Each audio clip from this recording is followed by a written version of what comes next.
ஜனாதிபதி அனுரகுமார திசாநாயக்கவினுடைய இந்திய விஜயம் குறித்தான தகவல் குறித்து முதலில் அவதானத்தை செலுத்துகிறோம். ராஷ்டிரபதி பவனில் ஜனாதிபதிக்கு அனுரவுக்கு மகத்தான வரவேற்பு.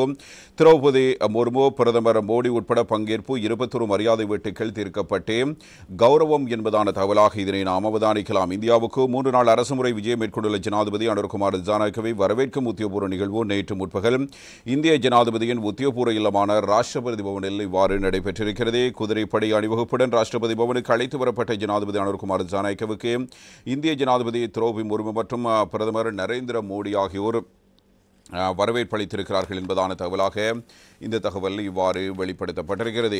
இந்த நிலையில் ஜனாதிபதியினுடைய இந்த விஜயத்தின் பொழுது மகத்தான வரவேற்பு அளிக்கப்பட்டது. இன்றைய தினம் ஊடகங்கள் இவ்வாறு செய்தியாக தந்திருக்கிறது.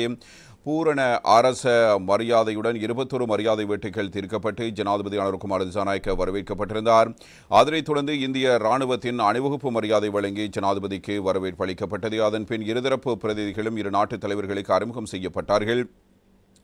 ஜனாதிபதி அனுரகுமார் திசாநாயக்கவின் உத்தியோகபூர்வ வரவேற்பு நிகழ்வில் ராஜேந்திரர்கள் பலரும் இவ்வாறு கலந்து கொண்டிருக்கிறார்கள். உத்தியோகபூர்வ வரவேற்பு நிகழ்வை தொடர்ந்து ராஜ்காட்டில் உள்ள மகாத்மா காந்தி நினைவு சின்னத்துக்கு ஜனாதிபதி அஞ்சலி செலுத்தியிருக்கிறார். பின்னர் தனது முதலாவது உத்தியோகபூர்வ வெளிநாட்டு விஜயத்தை நினைவுகூரும் வகையில் ராஜ்காட்டில் உள்ள காந்தி தர்ஷன் வளாகத்தில் அசோக மரக்கன்றொன்றை நாட்டிய ஜனாதிபதி அனுரகுமார் திசாநாயக்க விருந்தினர் புத்தகத்திலும் கையொப்பமிட்டார். இதனையடுத்து பிரதமர் நரேந்திர மோடிக்கும் ஜனாதிபதிக்கும் இடையிலான சந்திப்பு நேற்றைய தினம் இடம்பெற்றிருந்தது. இந்திய குடியரசுத் தலைவர் திரௌபதி முர்முவின் அழைப்பை ஏற்று இந்தியாவுக்கு 3 நாள் அரசுமுறை விஜயத்தை மேற்கொண்டுள்ள ஜனாதிபதி அனுரகுமார் திசாநாயக்க உள்ளிட்ட பிரதிநிதிகள் குழுவினர் நேற்று முன்தினம் ஞாயிற்றுக்கிழமை பிற்பகல் இந்தியாவின் புதுடில்லியை சென்றடைந்திருக்கிறார்கள்.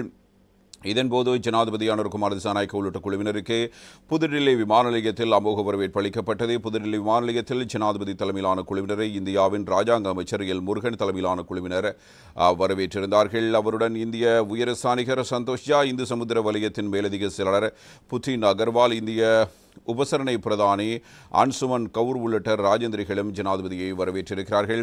அன்றைய தினம் இரவு ஜனாதிபதி அனுரகுமார் திசாநாயக்க இந்திய வெளிவிவகார அமைச்சர் கலாநிதி எஸ் ஜெய்சங்கரை சந்தித்து இருதரப்பு பேச்சுவார்த்தைகளை நடத்தியிருந்தார் என்பதும் முக்கியமானது. புதுடில்லியில் அமைந்துள்ள ஹோட்டல் ஐடிசி மயூராவில் இந்த சந்திப்பு இடம்பெற்றது. மேலும் அந்த நாட்டின் மத்திய நிதியமைச்சர் நிர்மலா சீதாராமனையும் ஜனாதிபதி அனுரகுமார் திசாநாயக்க சந்தித்து பேசியிருந்த நிலையில் ஜனாதிபதி அனுரகுமார் திசாநாயக்கவை வரவேற்கும் உத்தியோகபூர்வ நிகழ்வு நேற்று முற்பகல் இந்திய ஜனாதிபதியின் உத்தியோகபூர்வ இல்லமான ராஷ்டிரபதி பவனில் இவ்வாறு நடைபெற்றது. இதனிடையே இன்றைய தினம் இலங்கை இந்தியா இடையே நட்புறவை மேலும் பலப்படுத்தும் வகையில் இரு நாடுகளுக்கிடையிலான முதலீட்டு மற்றும் வாணிப வர்த்தகங்கள் தொடர்புகளை மேம்படுத்துவது குறித்து ஜனாதிபதிக்கும் வர்த்தக குழுமத்தினருக்கும் இடையிலான சந்திப்பும் நடைபெறவுள்ளது. அத்துடன் ஜனாதிபதி அனுரகுமார் திசாநாயக்க இந்த சந்திப்புகளை தொடர்ந்து புத்தகயா புனித பூமிக்கு இன்றைய தினம் செல்லவிருக்கிறார் என்பதான தகவல்களும் தரப்படுகின்றன. இந்த நிலையில் ஜனாதிபதிக்கும் இந்திய பிரதமர் நரேந்திர மோடிக்கும் இடையிலான இந்த சந்திப்பு என்பது மகத்தானதாக பார்க்கப்பட்டது. இந்த நிலையில் நேற்றைய தினம் 2 தரப்பினருக்கும் இடையில் புரிந்துணர்வு ஒப்பந்தங்கள் கைச்சாத்திடப்படும் நிகழ்வும் இடம்பெற்றிருந்தது. 3 நாள் உத்தியோகபூர்வ விஜயம் மேற்கொண்டுள்ள இந்தியா சென்ற ஜனாதிபதி அனுரகுமார் திசாநாயக்கும் இந்திய பிரதமர் நரேந்திர மோடிக்கும் இடையிலான சந்திப்பு நேற்று பிரதமரின் உத்தியோகபூர்வ இல்லமான ஹைதராபாத் மாளிகையில் இடம்பெற்ற நிகழ்விலேயே இது தொடர்பான செயற்பாடுகள் இவ்வாறு மேற்கொள்ளப்பட்டிருக்கின்றன. இரட்டை வரி விதிப்பை தவிர்த்தல், அரசு அதிகாரிகளின் திறனை முன்னேற்றுதல் போன்ற விடயங்களில் இங்கு கவனம் செலுத்தப்பட்டது. இரட்டை வரி விதிப்பை தடுப்பது மற்றும் அரசு அதிகாரிகளின் திறன் மேம்பாடு குறித்த புரிந்துணர்வு ஒப்பந்தங்களை இந்திய இலங்கை தலைவர்கள் முன்னிலையில் இவ்வாறு கைச்சாத்திடப்பட்டிருக்கின்றன. இந்திய அபிவிருத்தி ஒத்துழைப்பை தொடர்ந்து முன்னெடுக்கும் வகையில் அனுராதபுரம் புகிரத பாதையை சமிஞ்சை கட்டமைப்பு மற்றும் காங்கேசந்துறை துறைமுக புனரமைப்பு என்பனவற்றுக்கு உதவி வழங்குவது தொடர்பிலும் இதன்போது நீண்ட கலந்துரையாடல் இடம்பெற்றிருக்கிறது. இந்திய கல்வி ஒத்துழைப்பின் கீழ் அடுத்த வருடம் முதல் யாழ்ப்பாணம் மற்றும் கிழக்கு மாகாண பல்கலைக்கழக சேர்ந்த 200 மாணவர்களுக்கு மாதாந்த புலப்பரிசுகள் வழங்கப்படவிருக்கின்றன. அடுத்த 5 வருடங்களில் 1500 இலங்கை அரசு ஊழியர்களுக்கு இந்தியாவில் பயிற்சி அளிக்க இந்திய பிரதமர் உடன்பாடு தெரிவித்திருக்கிறார். அத்தோடு வீடமைப்பு, புதுப்பிக்கத்தக்க சக்தி மற்றும் உட்கட்டமைப்பு, இலங்கையில் விவசாயத்துறை, பால் உற்பத்தித்துறை மற்றும் கடற்தொழில்துறை முன்னேற்றம் என்பவற்றுக்கும் இந்தியா ஒத்துழைப்பு வழங்கும் என்றும் தெரிவிக்கப்பட்டது. பாதுகாப்பு ஒத்துழைப்பின் கொழும்பு செக்யூரிட்டி கொன்க்ளீவ்ஸ் கீழ் கடல்சார் பாதுகாப்பு, பயங்கரவாத ஒழிப்பு, இடைய பாதுகாப்பு, கடத்தல் மற்றும் திட்டமிடப்பட்ட குற்றங்களுக்கு எதிராக போராடுதல், மனிதாபிமான உதவி மற்றும் அனர்த்த நிவாரணம் போன்ற விடயங்களில் ஒத்துழைப்பை அதிகரிப்பது குறித்தும் இந்த கலந்துரையாடலில் கவனம் செலுத்தப்பட்டது. இதன்போது 2 தரப்பினருமே முக்கியமான கருத்துக்களை வெளிப்படுத்தியிருக்கிறார்கள். அந்த வகையில் இலங்கை ஜனாதிபதி அனுரகுமார் திசாநாயக்க நேற்றைய தினம் இந்த நிகழ்வில் கலந்து கொண்டு கருத்து வெளியிடும் போது இந்தியாவின் பாதுகாப்புக்கும் பிராந்தியத்தின் ஸ்திரத்தன்மைக்கும் பாதிப்பை ஏற்படுத்தும் வகையில் இலங்கை மண்ணை பயன்படுத்த ஒருபோதும் இடமளிக்கப் போவதில்லை என ஜனாதிபதி அனுரகுமார் திசாநாயக்க இதன்போது வலியுறுத்தியிருக்கிறார். இரட்டை வரி விதிப்பை தடுப்பது மற்றும் அரசு அதிகாரிகளின் திறன் மேம்பாடு குறித்து நேற்றைய தினம் பேசப்பட்ட விடயங்களோடு சேர்த்து ஜனாதிபதியினுடைய கருத்தில் மேலும் சில விடயங்கள் சுட்டிக்காட்டப்பட்டிருந்தன. இலங்கை இந்திய நாடுகளுக்கிடையிலான அரசியல் தொடர்புகளை இரு நாட்டு தலைவர்கள் மற்றும் அமைச்சர்கள் மட்டம் வரை விரிவுபடுத்த வேண்டியதன் அவசியத்தை வலியுறுத்தியுள்ள இலங்கை இந்திய தலைவர்கள் திருகோணமலையை பிராந்திய சக்தி வலு மற்றும் கைத்தொழில் மத்திய நிலையமாக அபிவிருத்தி செய்வதற்கு பரஸ்பரம் இணக்கம் தெரிவித்திருக்கிறார்கள். மேலும் இந்தியாவுடனான அபிவிருத்தி திட்டம் குறித்தும் இதன்போது இரு நாட்டு தலைவர்களும் விரிவாக ஆராய்ந்திருக்கிறார்கள். இந்தியாவுக்கான விஜயத்தின் பொழுது ஜனாதிபதியினால் இவ்வாறான கருத்துக்கள் நேற்றைய தினம் முன்வைக்கப்பட்டிருந்தன. எனவே மிக முக்கியமாக பலதரப்பட்ட உதவிகள் மூலம் இலங்கைக்கு கிடைத்து வருகிற நன்மைகள் குறித்தும் இதன்போது ஜனாதிபதியினால் கவனம் செலுத்தப்பட்டிருக்கிறது. எனவே இலங்கை இருதரப்பு நல்லுறவானது இரு நாடுகளுக்கும் இடையில் ஆழமாக வேரூன்றி இருக்கும் கலாச்சாரம் மற்றும் மக்கள் தொடர்பினாலும் பூகோள அமைவிடத்தினாலும் இரு நாட்டு மக்களுக்கு இடையிலான உறவுகளினாலும் மேலும் வலுப்படுத்தப்பட்ட நாடுகளின் தலைவர்களும் இவ்வாறு சுட்டிக்காட்டியிருக்கிறார்கள். அதேவேளை 2022ஆம் ஆண்டு நாடு முகங்கொடுத்திருந்த தீவிர பொருளாதார நெருக்கடியின் போது இந்தியாவில் இலங்கை மக்களுக்கு வழங்கப்பட்ட மிகையான உதவிகளுக்கும் அளிக்கப்பட்ட ஆதரவுக்கும் பிரதமர் மோடியிடம் நன்றி தெரிவித்த ஜனாதிபதி அனுரகுமார் திசாநாயக்க வளமான எதிர்காலம், சிறந்த வாய்ப்புகள் மற்றும் நிலையான பொருளாதார வளர்ச்சி என்பன தொடர்பில் இலங்கை மக்கள் கொண்டிருக்கும் அபிலாஷைகளை பூர்த்தி செய்வதற்கான கடப்பாட்டை தான் கொண்டிருப்பதாகவும் அந்த இலக்கை அடைந்து கொள்வதற்கு இந்தியாவின் தொடர் ஆதரவை எதிர்பார்ப்பதாகவும் குறிப்பிட்டிருக்கிறார். அதேபோன்று கடந்த பல ஆண்டுகளாக இரு நாடுகளுக்கும் இடையிலான தொடர்புகள் மென்மேலும் ஆழப்படுத்தப்பட்டு வந்திருப்பதாகவும் இது இலங்கையின் சமூக பொருளாதார அபிவிருத்தியில் மிக முக்கிய பங்காற்றி இருப்பதாகவும் இரு நாட்டு தலைவர்களும் ஏற்றுக்கொண்டிருக்கிறார்கள். அது மாத்திரமன்றி இரு நாடுகளுக்கும் பரஸ்பரம் நன்மை அளிக்கக்கூடிய வகையில் இருந்த தொடர்புகளை மேலும் விரிவுபடுத்துவதற்கும் ஜனாதிபதி அனுரகுமார் திசாநாயக்க மற்றும் பிரதமர் நரேந்திர மோடி ஆகியோர் இணக்கம் வெளியிட்டிருக்கிறார்கள். அடுத்ததாக இரு நாடுகளுக்கும் இடையில் கடந்த 2 தசாப்த காலமாக மேலோங்கி இருக்கும் அரசியல் கலந்துரையாடல்கள் மற்றும் இருதரப்பு தொடர்புகளை ஆழப்படுத்துவதில் அவற்றின் முக்கிய வகிப்பாகும் என்பது பற்றி இங்கு ஆராயப்பட்டதோடு எதிர்வரும் காலங்களில் இந்திய அரசியல் தொடர்புகளை இரு நாட்டு தலைவர்கள் மற்றும் அமைச்சர்கள் மட்டும் வரை விரிவுபடுத்துவதற்கும் பரஸ்பர இணக்கப்பாடு காணப்பட்டது. அத்தோடு ஜனநாயக கோட்பாடுகளை ஊக்குவிப்பதற்கும் கட்டமைப்பு சார் நடைமுறைகளின் ஆக்கப்பூர்வ தன்மை குறித்து பகிர்ந்து கொள்வதற்கும் ஏதுவான பார்லமெண்ட் மட்டத்திலான கலந்துரையாடல்களின் அவசியம் குறித்தும் இங்கே கவனம் செலுத்தப்பட்டிருக்கிறது. பிரதானமாக ஜனாதிபதி தன்னுடைய கருத்தினை முன்வைக்கும் போது இந்தியாவுக்கும் இலங்கைக்கும் எதிராக பயன்படுத்திக் கொள்வதற்கு எந்த ஒரு சந்தர்ப்பத்திலுமே இடமளிக்கப் போவதில்லை என்பதை குறிப்பிட்டிருக்கிறார். அதாவது இந்தியாவுக்கு எதிராக இலங்கையை பயன்படுத்த நாங்கள் அனுமதிக்கப் போவதில்லை என்றும் இந்தியாவுடனான ஒத்துழைப்புகளை தடையின்றி தொடர்ந்து முன்னெடுத்துச் செல்ல உறுதி பூண்டிருப்பதாகவும் ஜனாதிபதியினால் இங்கு கருத்து வெளியிடப்பட்டது. பலதரப்பட்ட உதவிகள் மூலம் இலங்கையின் பொருளாதாரத்தை கட்டியெழுப்பதற்கு இந்தியா சிறந்த வகிபாகத்தை வழங்கி வருகிறது. எனவே இந்திய பிரதமர் நரேந்திர மோடி மிக முக்கியமான பங்கினை ஆற்றி வருகிறார். ஜனாதிபதியாக பதவியேற்றதன் பின்னர் இந்தியாவினுடைய முதலாவது அரசு முறை விஜயத்தை மேற்கொண்டமை மகிழ்ச்சி அளிக்கிறது என்றும் இந்த அழைப்புக்காக பிரதமர் மோடிக்கு நன்றி தெரிவித்துக் கொள்கிறேன் என்றும் இந்த விஜயமானது இரு நாடுகளுக்கும் இடையிலான ஒத்துழைப்பை மேலும் வலுப்படுத்தும் என்று நம்புகிறேன் என்றும் இலங்கையில் முதன்முறையாக பார்லமெண்டத்தில் அதிக பெரும்பான்மையை வழங்கி மக்கள் ஆட்சி மாற்றத்தை ஏற்படுத்தி இருக்கிறார்கள். வளமான எதிர்காலம், அதிக வாய்ப்புகள் மற்றும் நிலையான பொருளாதார வளர்ச்சிக்கான இலங்கை மக்களின் அபிலாஷைகளை நிறைவேற்றுவதற்கான நோக்கங்களை அடைவதற்கு இந்தியாவின் தொடர்ச்சியான ஆதரவினை எதிர்பார்க்கிறோம். தேசிய மக்கள் சக்தியானது இலங்கை வரலாற்றில் முன்னெப்போதும் இல்லாதவாறு தனியொரு கட்சியாக பெரும்பான்மையை பெற்றிருக்கிறது. இந்த மக்களாணையினூடாக புதிய அரசியல் கலாச்சாரத்தை தோற்றுவிப்பதற்கான அவசியத்தை மக்கள் வலியுறுத்தி இருக்கிறார்கள். நாட்டில் சகல பகுதியில் உள்ள அனைத்து இன மக்களும் எமக்கு ஆதரவு அளித்திருக்கிறார்கள். அபிவிருத்தியின் தேவையை மக்கள் உணர்ந்திருக்கிறார்கள்.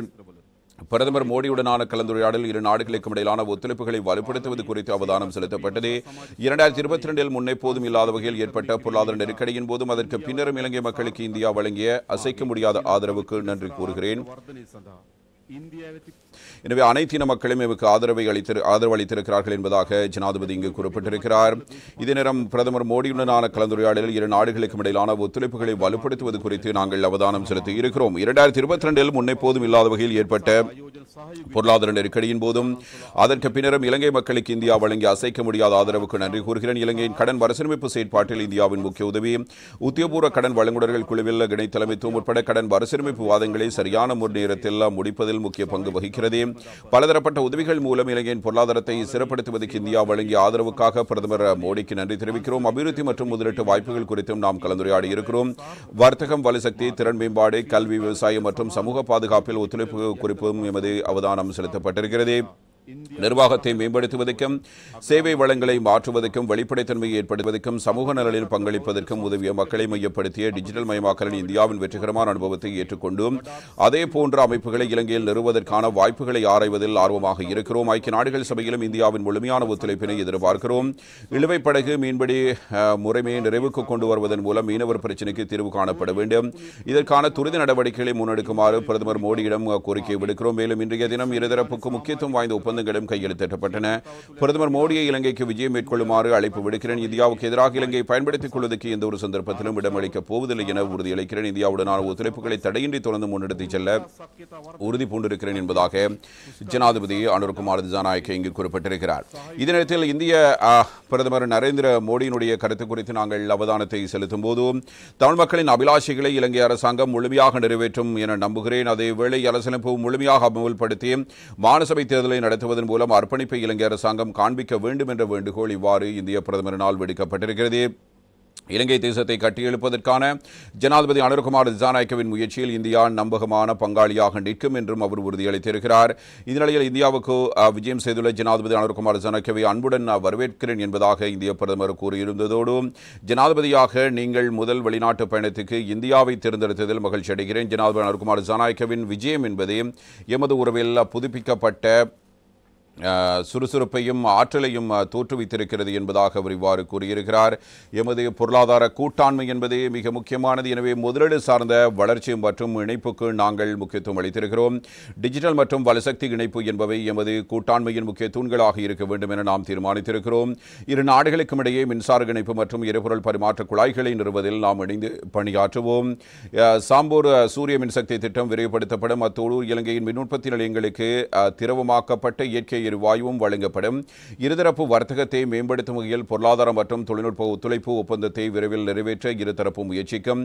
இன்று வரை இந்தியா இலங்கைக்கு $5 பில்லியன் மதிப்பிலான மானியங்கள் மற்றும் கடன்களை வழங்கியுள்ளது. இலங்கையின் 25 மாவட்டங்களுக்கும் நாம் ஆதரவு அளித்து வருகிறோம். எமது நட்பு நாடுகளின் வளர்ச்சி முன்னுரிமைகளின் அடிப்படையிலேயே எமது திட்டங்கள் எப்போதும் தேர்ந்தெடுக்கப்படுகின்றன. இந்த அபிவிருத்தி ஒத்துழைப்பை முன்னோக்கி கொண்டு செல்வோம். அதற்கமைய அனுராதபுரம் தொடக்கம் மாகோ வரையிலான புயரத பாதை மற்றும் காங்கேசந்துறை துறைமுகத்துக்கான சமிஞ்சை கட்டமைப்பை மேம்படுத்துவதற்கான நிதியை வழங்க தீர்மானித்திருக்கிறோம். கல்விக்கான ஒத்துழைப்பின் ஒரு பகுதியாக யாழ்ப்பாணம் மற்றும் இலங்கையின் கிழக்கு பிராந்தியத்தில் உள்ள பல்கலைக்கழகங்களில் உள்ள 200 மாணவர்களுக்கு மாதாந்த புலம்பரிசுகளை வழங்கவிருக்கிறோம். அடுத்த 5 ஆண்டுகளில் 1500 இலங்கை அரசு ஊழியர்களுக்கு இந்தியாவில் பயிற்சி அளிக்கப்படும். வீடுகள், புதுப்பிக்கத்தக்க வலுசக்தி மற்றும் உட்கட்டமைப்பு ஆகியவற்றுடன் விவசாயம், பால் பண்ணை மற்றும் மீன்பிடித்துறையிலும் இந்தியா தனது ஆதரவை இலங்கைக்கு வழங்கும். இலங்கையின் பிரத்யேக டிஜிட்டல் அடையாள திட்டத்தில் இந்தியா பங்காளியாக இருக்கும்.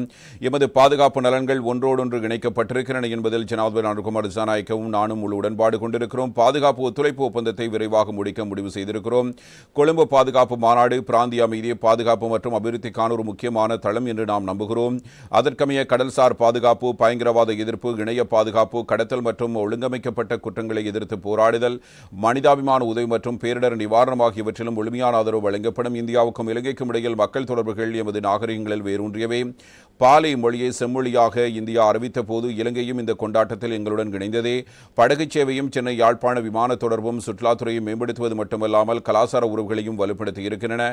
நாகப்பட்டினம் காங்கேசந்துறை படகு சேவை வெற்றிகரமாக தொடங்கப்பட்டதை அடுத்து ராமேஸ்வரம் மற்றும் தலைமன்னார் இடையே படகு சேவைகளை தொடங்குவோம் என்று நாங்கள் கூட்டாக முடிவு செய்திருக்கிறோம்.